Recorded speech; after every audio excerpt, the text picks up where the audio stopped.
মধ্যপ্রাচ্যে অস্থিরতা যেন এখন চিরস্থায়ী। তবে লেবাননের হিজবুল্লাহ ও ইসরায়েলের যুদ্ধবিরতির মধ্য দিয়ে শান্তির আভাস পাওয়া যাচ্ছে মধ্যপ্রাচ্যে।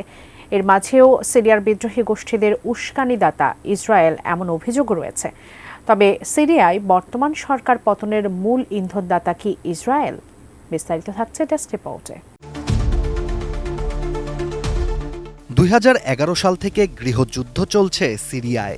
আল নুসরা ফ্রন্ট, হায়াত তাহরির আল শাম, হুররাস আল দিনের মতো আরও বেশ কয়েকটি সশস্ত্র বিদ্রোহী গোষ্ঠী দেশটিকে নিজেদের ক্ষমতায় আনার জন্য দিনরাত চেষ্টা করছে। অন্যদিকে আল আসাদ পরিবার ১৯৭১ সাল থেকে রাজনৈতিক ক্ষমতার জেরে সিরিয়া শাসন করে যাচ্ছে। তবে দীর্ঘ শাসনের পর এবার বিদ্রোহীদের তোপের মুখে সিরিয়ার রাজধানী দামেস্ক ছেড়ে পালাতে বাধ্য হয়েছেন দেশটির প্রেসিডেন্ট বাশার আল আসাদ। সিরিয়ায় আকস্মিকভাবে বিদ্রোহীদের আক্রমণ সবাইকে অবাক করেছে, কেননা বিগত বছরগুলোতে দেশটির বিদ্রোহী এই দলগুলো ছিল একে অপরের শত্রু। তবে হঠাৎই তারা একত্রিত হয়ে মাঠে নামলে প্রেসিডেন্ট বাশার আল আসাদ পালাতে বাধ্য হন। তবে এত বছর পর বিদ্রোহীরা কেন একত্রিত হয়ে চড়াও হলেন আসাদ সরকারের ওপর?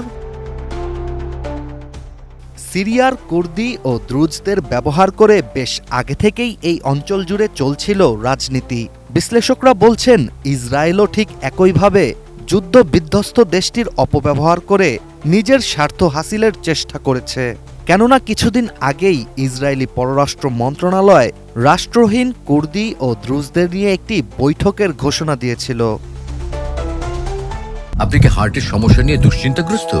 স্বল্প খরচে হার্টকে ভালো রাখার সহজ উপায় মাতৃভূমি হার্ট কেয়ারে।